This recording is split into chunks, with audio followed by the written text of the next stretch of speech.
Coming to America, Long Beach State was very good. They send you directions when you come to the airport. If you come before this hour, take a car and get to us. If you come after this hour, get a hotel. Here's a list of hotels. Stay at the airport, don't drive at night. And anyway, I came in borderline, decided I'm not going to drive, I'm going to take a hotel. Took a hotel. Next morning I rented a car, drove down to Cal State Long Beach.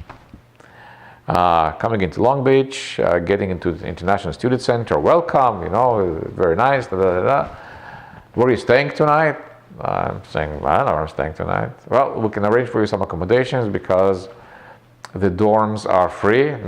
School year starts like in 2 weeks, so if you want a couple nights at the dorm, we can arrange that for you. So by all means, I'll take it.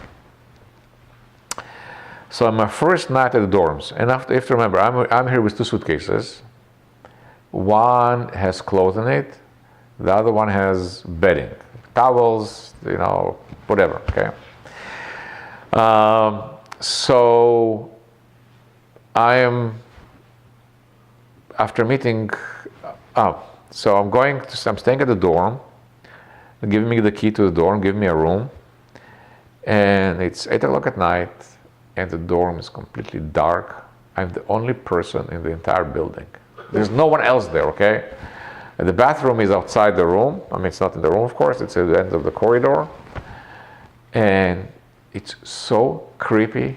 You just can't believe it, okay? I'm getting out I'm going to bed. I'm going to brush my teeth. By myself. Entire building, okay? It's probably 40 rooms. There's nobody there. And Tammy Shai is still in Israel. Tammy and Shai is still in Israel, okay? Because the plan was I'm going to come here. I'm going to make arrangements, and then they're going to come over here. And English. I'm okay. I'm communicating. Yeah, not much worse than it was then. Now it's the same. They come to America every time that flag's unfurled. The first thing to do is we need to go and get some breakfast. Okay. I'm getting into the car. I get a brown Toyota rental. And I'm driving to Long Beach, and I see Bob's Big Boy. Looks like a good place to eat breakfast, okay? I go out there and get the menu, get the breakfast. I say, okay, now we need time to go and make some living arrangements, okay? How do you make living arrangements in a place you've never been before, you don't know anybody else? Open up the phone book, okay? I go to a phone booth, open up the phone book, say, okay, what am I looking for? Let's look for something which is Jewish. Okay, let's see if we can find something with Jewish. Jewish Family Service. Interesting, okay? Calling them up. The lady is not there. She's going to be back in an hour. So, okay, I'll call her back. You have nowhere to call me, so I'm in the phone booth. Right next to the phone booth, and across the Bob's Big Boy, there's this marvelous store that has everything you can imagine. Woolworth. Okay. I'm getting inside. I've never been in a store like that. Buying myself 2 pillows, buying myself 2 blankets. I say, okay, I've got something, okay? Going back, calling back. The lady, I think her name was Leah, if I'm not mistaken. She picks up the phone. Tell her my story. Hey, I'm a student from Israel, just arrived yesterday. Can you guys... Is there a Jewish community here? Can you hook me up with something? What's going on? Why don't you come and talk to me, okay? She gives me the address, Long Beach. Get into my car, go see her. It's been a while since somebody was so happy to see me, because apparently they didn't have any Jews to help anymore, because they were dealing with Vietnamese immigrants. That was 1981, 82. There was a big influx of Vietnamese immigrants. They were helping them. She was happy she could help a fellow Jewish person. Okay. Do you have a job, yeah? I had nothing. Yeah. I had absolutely nothing. I was going to school. There's no jobs, okay? I came with, I believe, $10,000 in my pocket, which I saved up in the previous 4 years I was working. I came under the impression from people that told me they lived in the US and that I can rent an apartment for $250. Okay, well, imagine my shock when the apartment cost me $480, okay? My budget wasn't set for that. Okay, I came with a budget for $250. Tammy came and she was able to find a job very quickly as a Hebrew teacher. She was working 4 or 5 days a week as a Hebrew teacher. I was going to school full time and babysitting Shai. It wasn't a walk in the park, not at all. I mean, we lived on the savings with prices substantially higher than we budgeted for.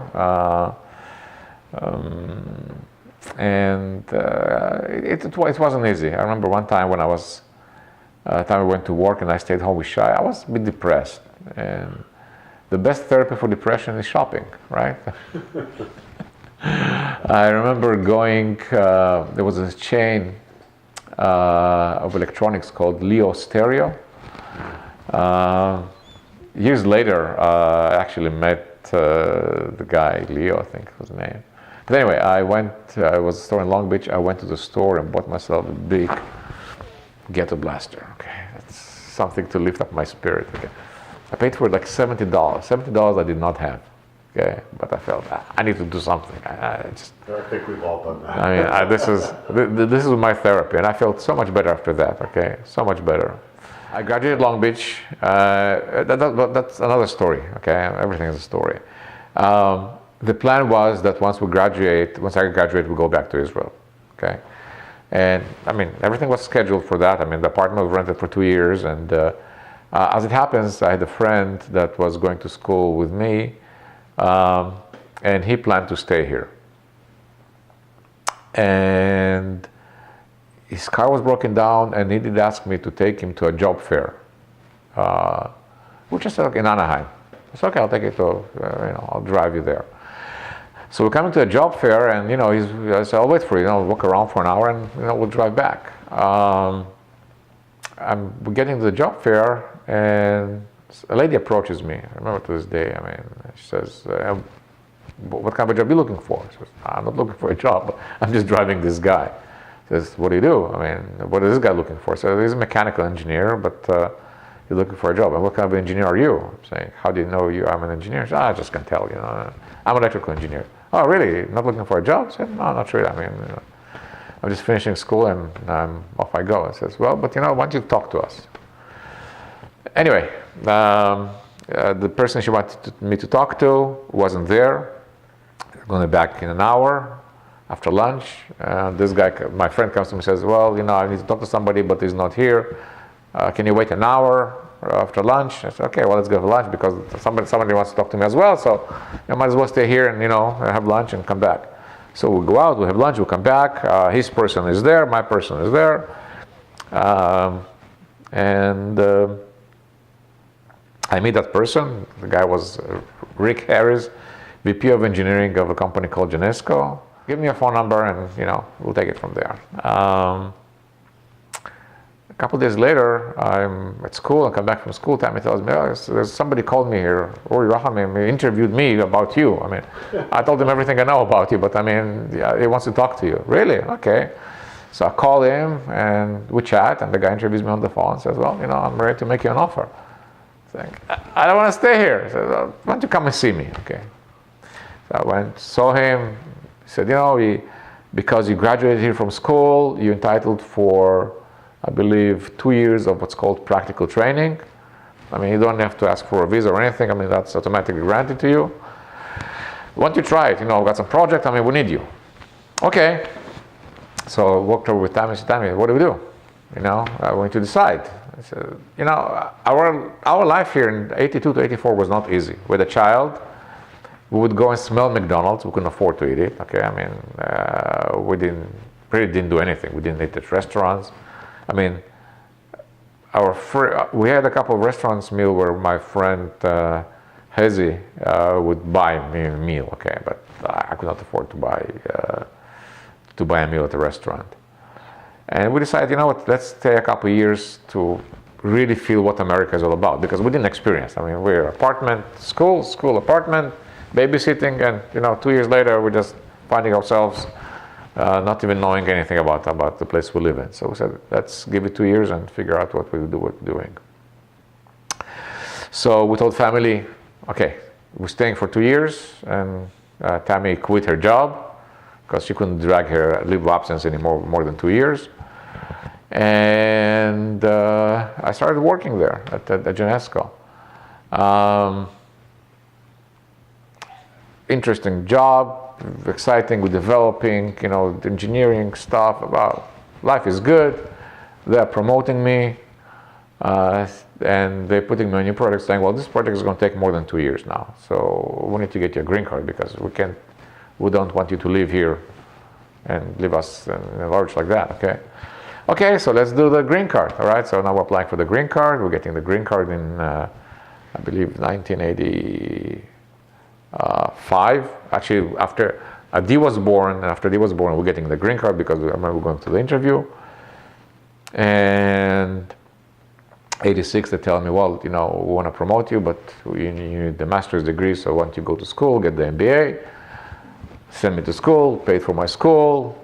1988, I'm graduating from school.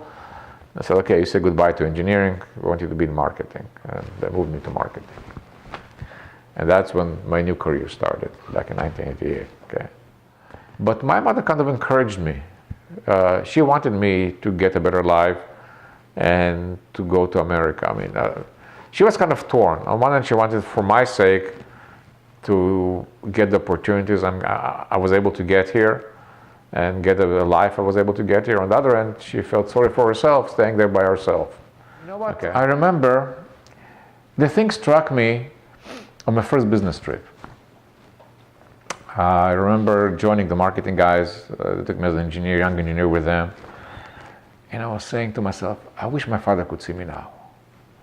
I felt, look where I am as compared to where he saw me 25 years ago. I mean, 20 years ago, whatever it was. But I really made it. Look at me, I'm flying on airplanes, I'm going to meetings, I'm meeting people. I am a big shot. I wasn't a big shot, I really wasn't, okay?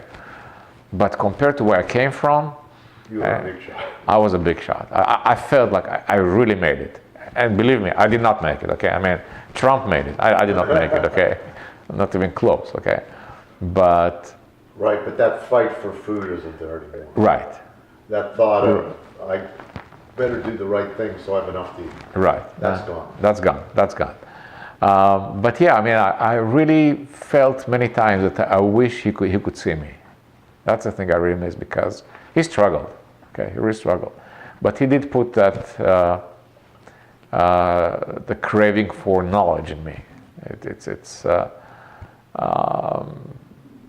Again, I'm not sure it wasn't done intentionally or just, the genes or whatever, but he always wanted to know where things come from and why they're happening, and I'm the same way. I mean, I need to figure out, I see a box, I need to open up, see what's inside. Yeah. That's